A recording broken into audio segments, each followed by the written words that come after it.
Саламатсыздар ма? Менің аты жөнім Мейрамгүл Әміржанова, Нұр-Сұлтан қаласының тұрғыны. Мен сіздермен өзімнің результатыммен бөлісейін деп едім. Осыдан бірнеше жылдар бұрын мынау оң жақ қолымды көтере алмай, иығым қатты ауырды.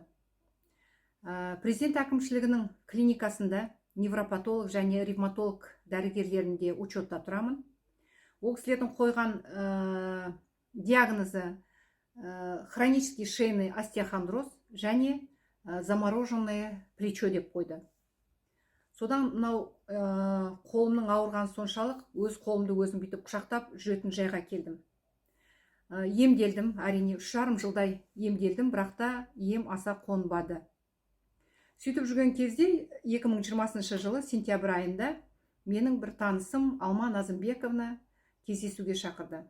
Сол кездесуде отандық Meren Health Group деген компания жапондық ағзаға өте пайдалы өнімдер алып келгені туралы, ол өнімдердің қаншалықты пайдасы бар екені туралы жақсы ақпарат естідім. Әрине, олсыз да мен өзім жақсы білемін. Жапон елінің, жапон халқының жаңағы денсаулық жағынан болсын, салауатты өмірі жағынан болсын, қазір дүние жүзінде бірінші орында тұрғанын ойланбастан витамарин AB, спирулина және артромарин деген 3 препаратын алдым.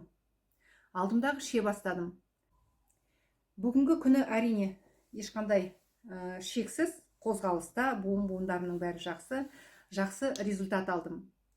Сондықтан барлықтарыңызды ауырып, ем іздегенше ауырмастың жолын іздеп, осы препараттарды ішіп емделіңіздер деп шақырамын. Барлықтарыңызге зор денсаулық тілеймін.